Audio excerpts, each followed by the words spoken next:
Hello, everyone, and welcome to today's Keynote presentation, an automated robotic platform for 3D cell culture processing of 64 independently controlled bioreactors, presented by Robin Felder, Professor and Associate Director of Clinical Chemistry and Toxicology, University of Virginia, School of Medicine.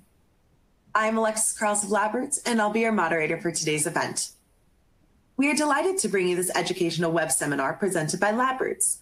LabRoots is the leading scientific social networking website and producer of educational virtual events and webinars.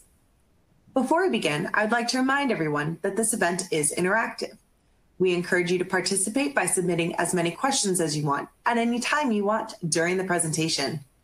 Just click on the Ask a Question box located on the far left of your screen and type your questions into the drop-down box that appears on the screen. We'll answer as many of your questions as we have time for at the end of the presentation. If you have trouble seeing or hearing the presentation, please click on the Help Desk button located in the promotional board at the bottom center of your screen, or use the Ask a Question box to let us know that you're having a problem. This presentation is educational and thus offers continuing education credits. Please click on the Continuing Education Credits tab located in the top right corner of the presentation window and follow the process to obtain your credits. Please join welcoming Dr. Felder. I will now turn the presentation over to him.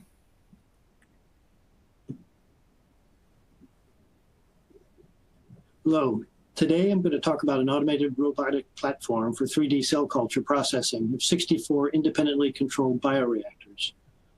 I hope to explain why one would want to actually build one of these kinds of robotic systems and what in the medical world is driving the need for increasing numbers of relevant human cells.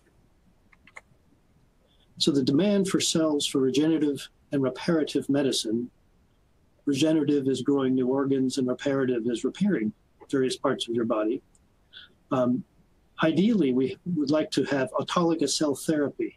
In other words, bank some of your cells and use them on your own body so you reduce systemic immunological reactions. They're, of course, highly biocompatible with your body. It'll eliminate disease transmission, which can happen when you get cells from other sources. And you also get aesthetic matches. And what I mean by that is if you're trying to match skin in various parts of your body, then you can match it perfectly. The alternative to autologous cell therapy, or ACT, is heterologous cell therapy. And that is essentially getting cells from other human sources. And again, they have to be biobanked so that you can try to match them as closely as possible. But there is no perfect match unless you have an identical twin. But the problems with heterologous cell therapy is essentially the opposite of everything I told you about autologous cell therapy, in that you have immunological reactions. It's not biocompatible. You get diseases, and the aesthetic matches are often poor. So cells as therapeutics, most therapeutic strategies require billions of cells. Today, we're used to growing millions of cells in standard cell culture laboratories. Also, it's very important to realize that frozen cells need hours to days of incubation prior to implantation so that they can get strong enough to stand the rigors of their new location. So if you see the picture on the right, it shows the various places that currently they are replacing organs, both by autologous and heterologous donation. They're certainly growing corneas for placing in the eye. There have been many windpipe replacements. When you get windpipe damage and they try to do surgical methods on it, they tend to close off and make it difficult to breathe. So now they take a scaffolding, put some of your cells on there, grow up a whole new windpipe, and install it. Certainly bone marrow transplants we've known about, heart therapies where they're taking stem cells and injecting them directly into damaged or dead heart tissue and replacing most of that. Liver-derived tissue can be used for some liver replacement. Kidneys are well on their way, and bladders have been installed in individuals now for almost 15 years with perfectly functioning systems. So, and what's really exciting with skin, instead of growing sheets of skin, which was the usual reparative medicine approach, now they grow suspended cells and spray them on wounds, much like a painter would do a airbrush painting, and they can get very nice replacement and rapid repair of damaged skin. So what we need is the ideal cell culture method to support these brand new medical procedures. What we have to do is take advantage of the new three-dimensional cell culture paradigms, and I'll explain that more in detail a few slides from now.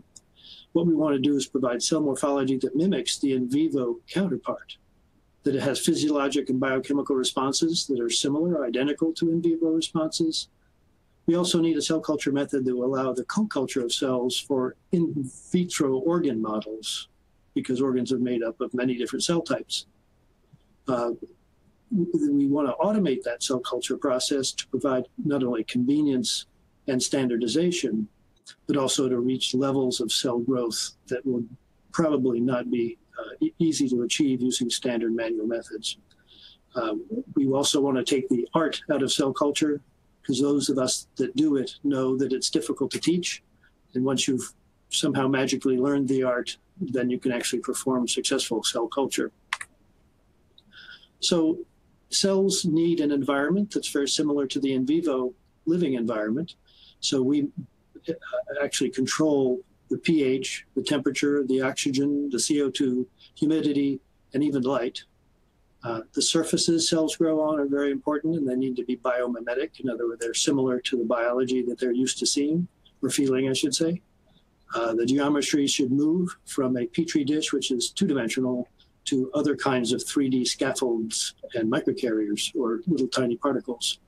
You also want to mimic stresses, and that's becoming more and more important to understand that shear, compression, and stretch are important clues that make cells behave appropriately in the place where they're located. For example, heart cells and artery cells feel a 60 hertz compression going by every time your heart beats. Your lung stretches every time you breathe, and if you give the wrong clue to the wrong cell, they get confused. You also want to have appropriate disposables that can be replaced, such as pipette tips and bioreactor vessels and the end-use vessels. If you're a lab automation person, you want microplates. If you're a biobank, you want cryovials. And if you're a physician, you want therapy vessels. So here are examples of some of the systems that are currently on the market. The wave bioreactors, essentially a big bag that allows air, oxygen, and CO2 to permeate through the plastic. That bag is filled with a cell culture solution that the cells can grow in. The cells are put on microcarriers, which are little tiny particles of various sorts that allow them to attach. And then that whole thing is rocked in an appropriate chamber to allow massive expansion of cells. The CellGen 310 from New Brunswick is a small bioreactor that controls all of the parameters in that chamber electronically, so it's monitoring and adjusting as the cells grow. And then Corning came out with spinner flasks, which are essentially a disposable version of things you've just seen above. And those are essentially suspend the cells using an impeller. It's like a propeller inside a vessel. That's an impeller, and that suspends the cells and keeps them happy. Cell culture has been automated to various degrees over the last 20 years. Brandel cytogration shows, here's an aerial drawing of a robotic system, and in the center there's a robot arm that's mimicking the human arm with at least 7 degrees of freedom, and various hotels at the bottom that look like those little stars, and the robot can pick dishes off the hotels, put in liquids, and then put them in incubators, and then move them on to other processes. The Fraunhofer Institute has a cell culture robot that I couldn't find much about. I found it in Popular Science, but it's a quite sophisticated, fully automatic device that does cell culture. But these are two examples of two-dimensional cell culture reproduced using automation.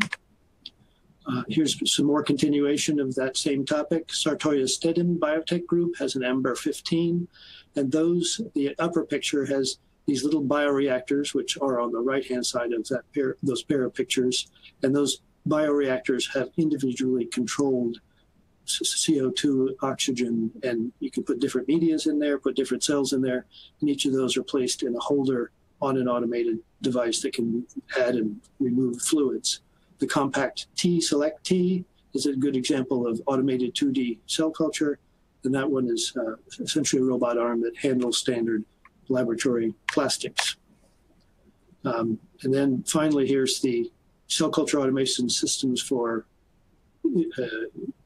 stem cells, progenitor stem cells. And in the left-hand picture, you can see stacks of microplates, and the device on the right is the fully automated system. But again, that's automating 2D cell culture and not what's really needed, which is 3D cell culture. The first example, and probably the only example I see in the literature of 3D cell culture automation, is this one. In fact, I asked the author for a picture of the whole robot, and since he's in Switzerland, and it's taking a while to get that picture. But anyway, the issue is it's using dextran maleimide hydrogels with bioactive components. So picture a very small blob of jello in which cells can grow on the surface, or sorry, on the encapsulated inside that jello. And then you do all your automation and grow the cells, and then the hydrogel can be passively dissolved or taken away so that you can get the cells back at the end of the process. So the question that might be in your mind right now is, why would you want to do 3D cell culture over 2D cell culture? Well, there are there's process advantages and biological advantages. First, with process advantages, 3D cell culture automation reduces labor dramatically. It's about an 85% reduction in labor. You can monitor 3D processes continuously if it's automated. You can certainly increase yield per batch for continuous culture. And it takes up a much smaller footprint than the standard cell culture laboratory. The biological advantages are better access to nutrients and oxygen if you design your automation correctly. The graph on the right shows glucose on the left y-axis and lactate or lactic acid on the right y-axis, and time on the bottom axis, which is about 4 or 5 days. What they did is grew cells in a standard 2D environment, and most cell culture laboratories feed cells on schedule, but not on demand. In other words, you don't know when the cells are hungry. You're just feeding them Monday, Wednesday, Friday, and then you give them a real stretch Monday, Saturday, and Sunday, because nobody works on the weekend. So you can see that cells grown in a conventional Petri dish, the red line shows glucose dropping dramatically over 48 hours, well, actually 24 hours, and it goes from a healthy amount of glucose down to 0. And then you feed again, and you're back up to 5 millimolar, and then 2 days later, it's down to 0 again. And when glucose is being utilized biologically, your cells give off a nasty byproduct called lactic acid, and that's why runners have cramps in their muscles, because they get too much lactic acid in their muscles. Well, the same thing with cells. They get bathed in their own lactic acid, and that can be very harmful to the cells.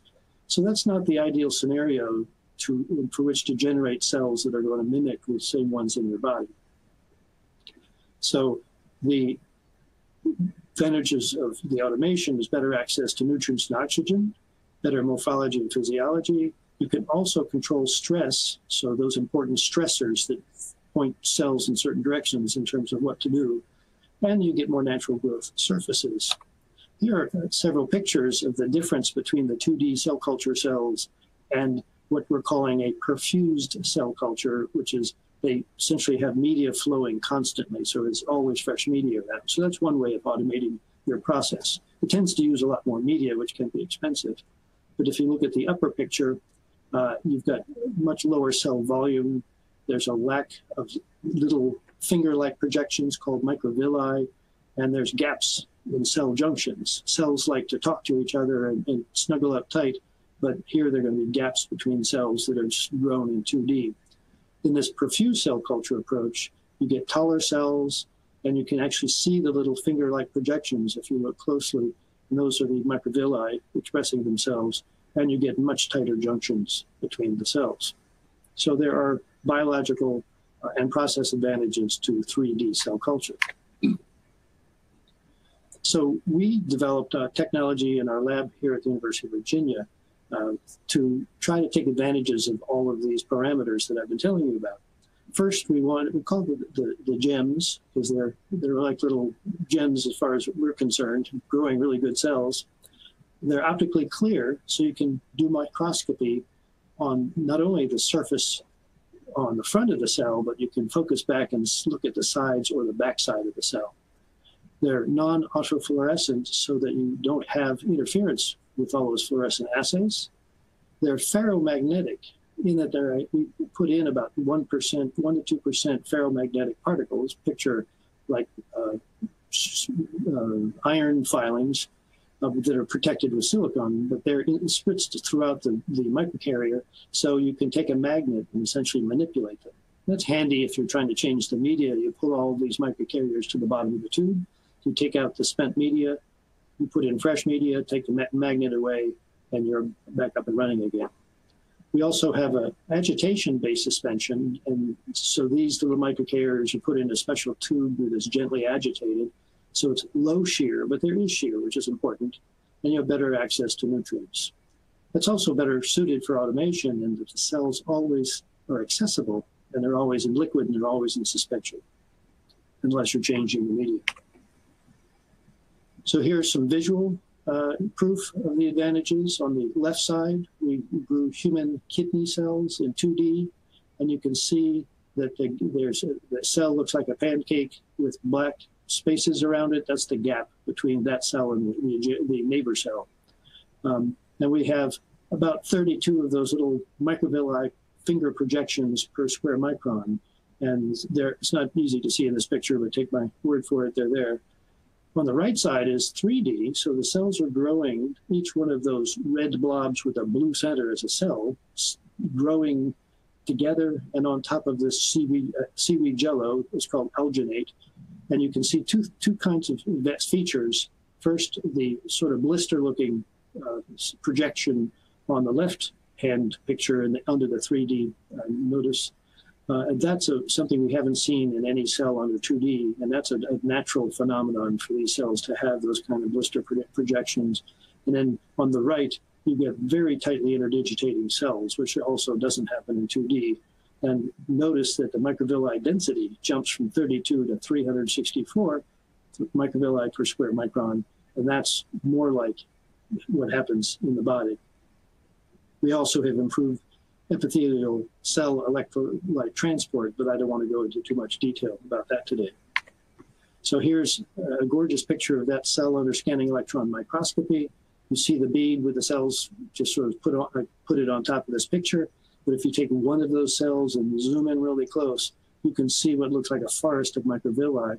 But more important, you see these things that look like antennae sticking up there. Well, each cell has one really long microvilli, and it's essentially a sensor. And it's out there waving around saying, okay, do we need fewer or more of these microvilli for the process that we're being asked to do? We've never seen those in a cell culture environment before. So you can also, through automation and using these kinds of microcarriers, you can automate many of the standard cell manipulation protocols that we use as scientists in the laboratory, such as electroporation or zapping them with electric sparks to put molecules inside them. We can dispense them. We can transfect them, which is putting other molecules in them. And we can also freeze them or cryopreserve them and thaw them out with about a 95% survival rate, which is far superior than at about the 50% survival rate if you do standard cryopreservation of cells not on these microcarriers. So the benefits of automating this process is you're emulating in vivo environments. You get very high cell yields from very small amounts of lab space. It's scalable from individual researchers to large-scale production. So it's the same process, whether you're growing one tube of it or doing hundreds and thousands of tubes. It significantly reduces labor consumables and costs, and it eliminates contamination. We can take cells that are very difficult to grow on plastic petri dishes and grow them easily. We can automate virtually the entire cell culture process, but we can also provide real-time monitoring with feedback control. So you are essentially comforted by the fact that the cells are growing well and happy. So when you do your experiments, you're more likely to have successes. And as physicians are replacing cells in the human body, you have a better survival rate.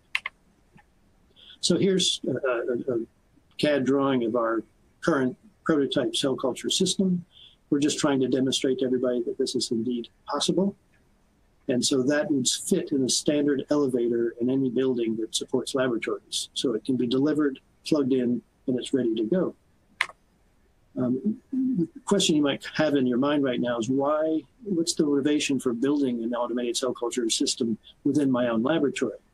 Well, I'll briefly explain that we're very interested in how the human kidney and its regulation of the salt balance in your body controls blood pressure. And ultimately, if you don't get it right, you have strokes, blindness, kidney failure, and heart attacks. And especially if you don't get your salt balance right, you can reduce your life expectancy by 20 years. So we're very interested in this process, but getting people's kidneys, getting fresh kidneys for doing research are very difficult because there's such high demand for transplantation. So we developed a method to take living cells out of the human urine and culture them on these 3D alginate microcarriers. And we can essentially get a large number of cells and a large diversity of cells that we can study. So we can study not only one cell in your personal kidney, but all of the cells that are excreted, which is virtually the entire kidney. So we're moving our research program from studying just one cell or one cell type to studying an entire population of cells from an entire population of individuals. So that's why I put this table in here.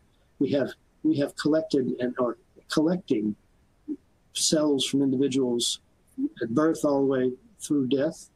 We're also collecting a wider and wider race, representative races. We're doing males and females.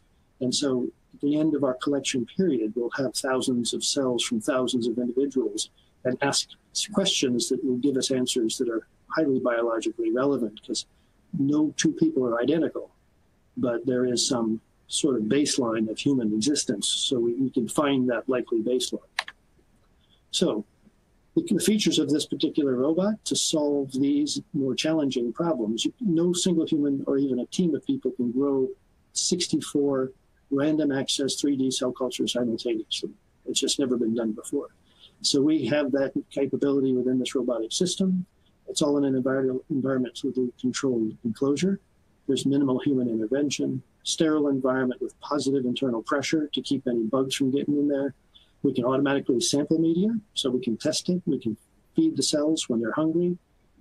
We can culture the cells directly from frozen vials, and we can dispense them into plates for scientists, like 96 or 384 well plates, in order to do experiments.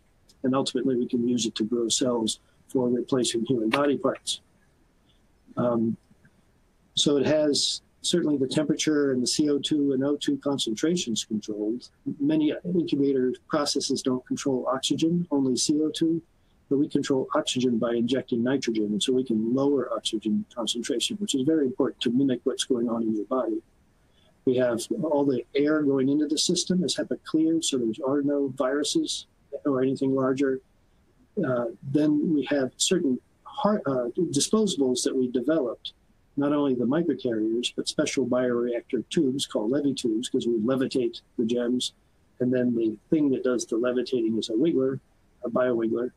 We have places to store media, and we preheat the media before it gets to the cells so they don't get a cold shock. We have 2-arm robotic gantry, so we can do a lot of work with one robotic system, and lots of liquid handling pumps. So here's kind of a little bit of the inside systems here.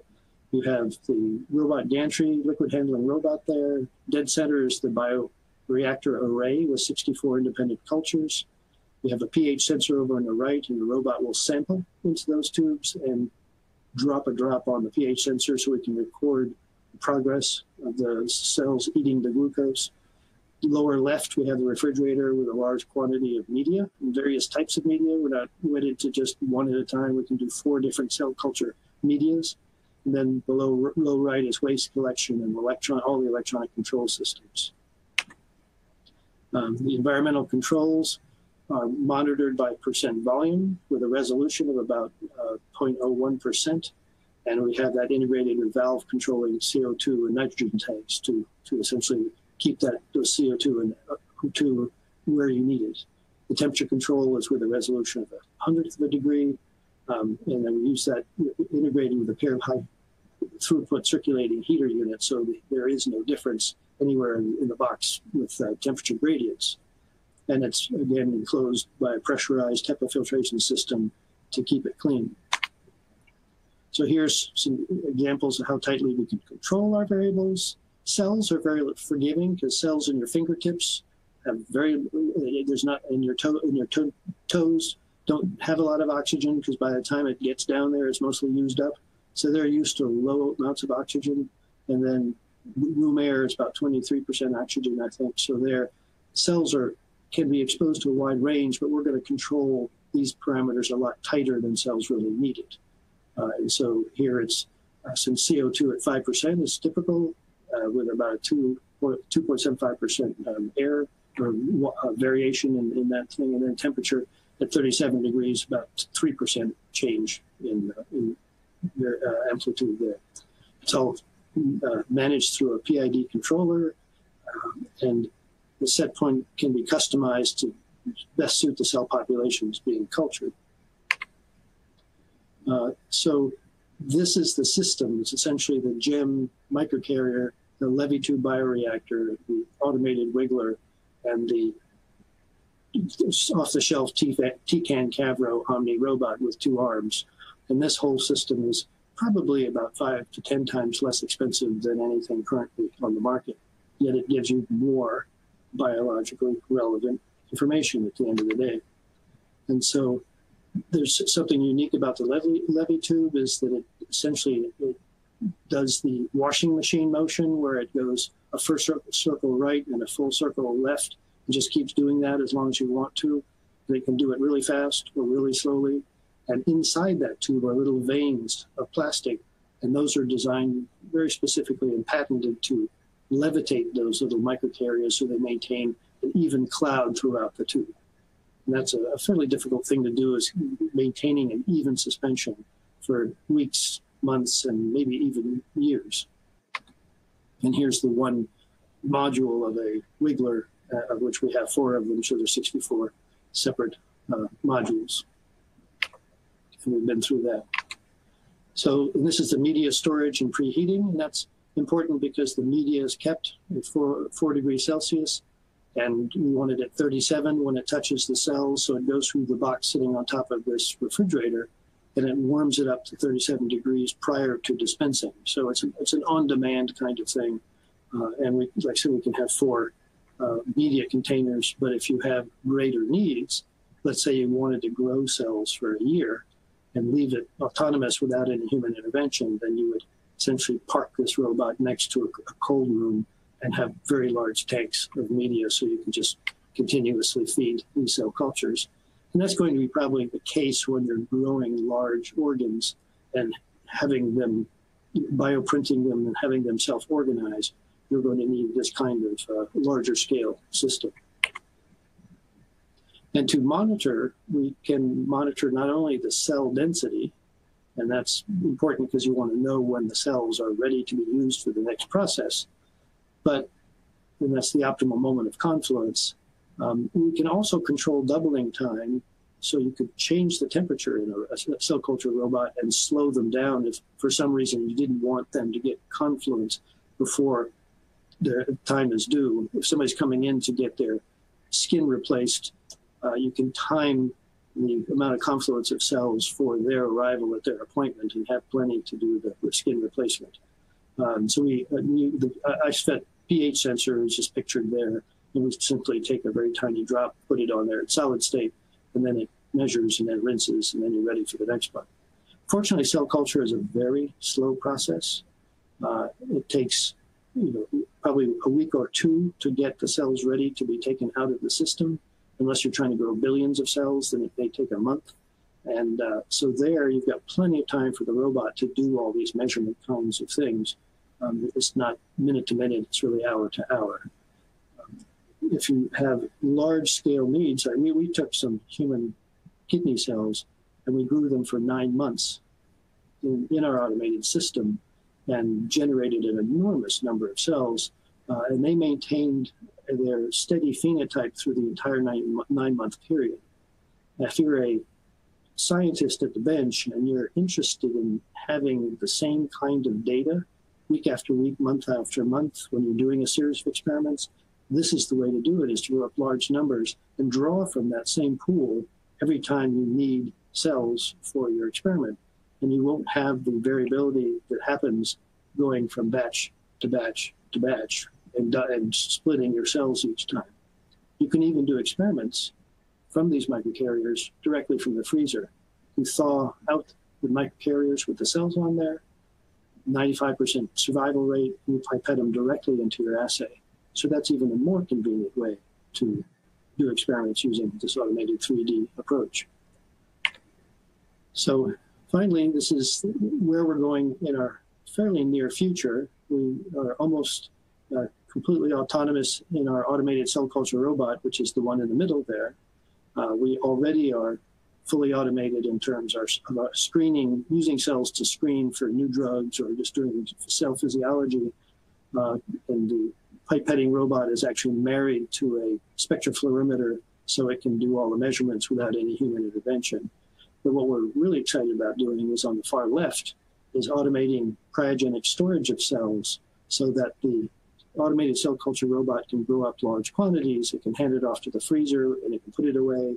And then when the robots, when the guy over on the right there is in need of cells to do experiments, the cryogenic robot can hand it to the automated cell culture robot to get them ready, handed it off to the automation, and the experiments get done. So this essentially automates everything that happens in a standard biochemistry or pharmaceutical laboratory.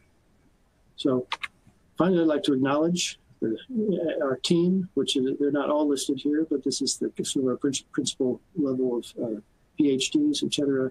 And I won't go through each one of them, but I do want to highlight, we've had numerous student capstone project participants where teams of students come in and dive in and work on one subsystem and get credit for it. And then, so it's nice for them to get exposure to laboratory automation in real life. So thank you for your time today. Thank you, Dr. Felder, for that informative presentation. We will now start the live Q&A portion of the webinar. If you have a question you'd like to ask, please do so now. Just click on the Ask a Question drop-down box located on the far left of your presentation window, type your question into the box that appears on the screen, and click the Send button. We'll answer as many of your questions as we have time for. So let's get started. Our first question is, where in the regenerative and reparative medicine process will robots most likely be deployed? Okay, the answer to that question is the robots are needed, particularly in preparing cells for their introduction on or inside the human recipient. And very few people are aware of the fact that you just can't take cells shipped across the country and open the package and inject. The cells have to be coddled from that fairly bumpy ride to the hospital. So every single hospital will need a robot system similar to ours, and we designed it for that purpose, to be handling lots of different patient specimens, making sure they're adequately happy and stable. And then, the physician would get a note on their cell phone saying, okay, the cells are now suitable for injection into your human participant. So that's probably the most widely needed area in the future for 3D cell culture automation. But certainly any pharmaceutical laboratory will need them, particularly in doing all their drug screening. And it's important that pharmaceutical companies understand that with this kind of system, you can do population biology. So you can take a drug, a potentially good drug, and find out if it will work for a wide range of people as opposed to one cell line. So it answers a lot of questions early on in the process, whether to abandon ship or proceed. And Dr. Felder, it looks like we have time for one more question. It appears that all the cells in this robotic system will be at the same temperature. Do you anticipate a scenario where different temperatures would need to be used simultaneously on different cultures? And how would you accomplish this task if it was necessary?